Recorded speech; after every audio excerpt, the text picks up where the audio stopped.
అక్రమ నిర్మాణాలు, చెరువుల కబ్జాలు, బఫర్ జోన్లలో నిర్మాణం, రోడ్లను కబ్జా, ఎక్కడ తప్పు కనిపించినా కూడా అక్కడ హైడ్రా వాలిపోతుంది. గోడైనా కానివ్వండి, ఇల్లైనా కావండి, భన్వంతులైనా కానివ్వండి, కూల్ చేసిన తరువాతే మాట్లాడతారు. అలాంటి హైడ్రాకి ఏమైంది? ఆ ఒక్క నిర్మాణం విషయంలో ఎందుకని తటపటాయిస్తోంది? అకాడమిక్ ఇయర్ పూర్తి కాగానే నేలమట్టం చేసేస్తాం అంటూ ఫాతిమా కాలేజీ విషయంలో మాట్లాడిన కమిషనర్ రంగనాథ్ ఇప్పుడెందుకని మళ్ళీ యూటర్న్ తీసుకున్నారు? సల్కం చెరువు విషయంలో ఈ హైడ్రామా ఏంటి?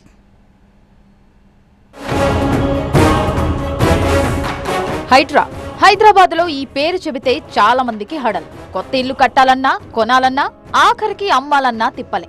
ఎక్కడ హైడ్రా వస్తుందో, కూల్ చేస్తుందో అన్న టెన్షన్. గతంలో హైడ్రా దూకుడు చూసి అంతా వణికిపోయారు కూడా.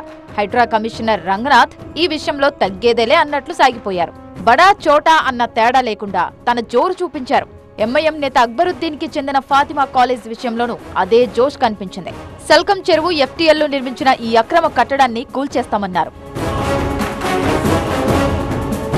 అయితే ఆ సమయంలో అకాడమిక్ ఇయర్ నడుస్తుండటంతో ఇప్పుడే టచ్ చేయబోమని, తర్వాత చూస్తామని అన్నారు. అయితే కూల్చడం మాత్రం పక్కా అని చెప్పారు రంగనాథ్.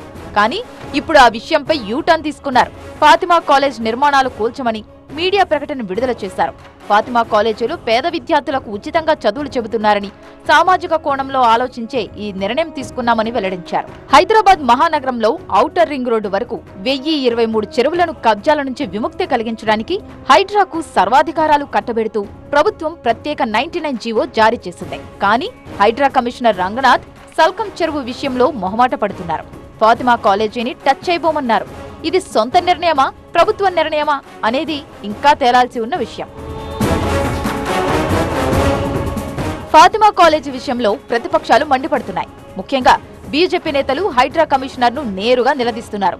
ఫాతిమా కాలేజీలో పేద విద్యార్థులకు ఉచిత విద్య అందిస్తున్నారని సాకులు చెబుతున్నారని, గతంలో ఇదే హైడ్రా పేదల ఇళ్లు కూల్చలేదా అని ప్రశ్నించారు.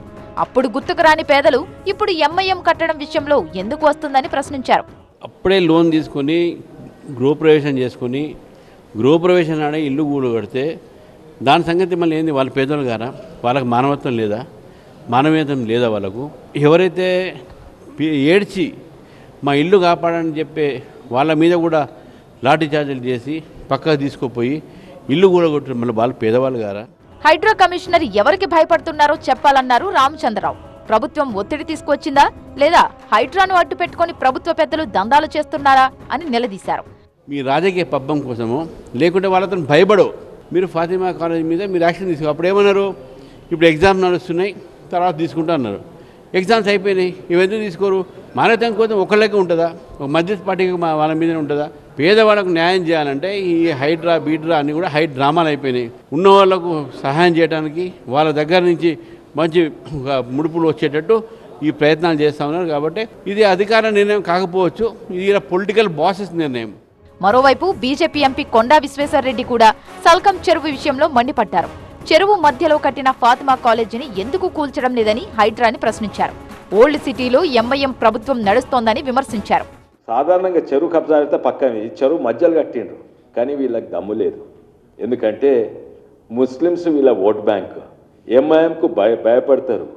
ఎంఐఎం ఓల్డ్ సిటీని పాలించేది కాంగ్రెస్ ప్రభుత్వం కాదు, తెలంగాణ ప్రభుత్వం కాదు, ఎంఐఎం. ఈ హైడ్రా దానిలో లొంగిపోయిండ్రు. హైడ్రాకున్న బలం ఏంటంటే వాళ్ళ బుల్డోజర్ బలం కాదు, వాళ్ళకు మంచి పేరు, క్రెడిబిలిటీ. ఆ క్రెడిబిలిటీ మొత్తానికే పోయింది. ఫాతిమా కాలేజీ విషయంలో ప్రభుత్వం ఎందుకు ఆలోచిస్తుందని బీజేపీతో పాటు అనుబంధ సంస్థ బజరంగ్ దళ్ కూడా విమర్శలు చేస్తోంది. అయితే ఈ విమర్శలపై ఇప్పటివరకు హైడ్రా కానీ ప్రభుత్వ పెద్దలు కానీ స్పందించలేదు.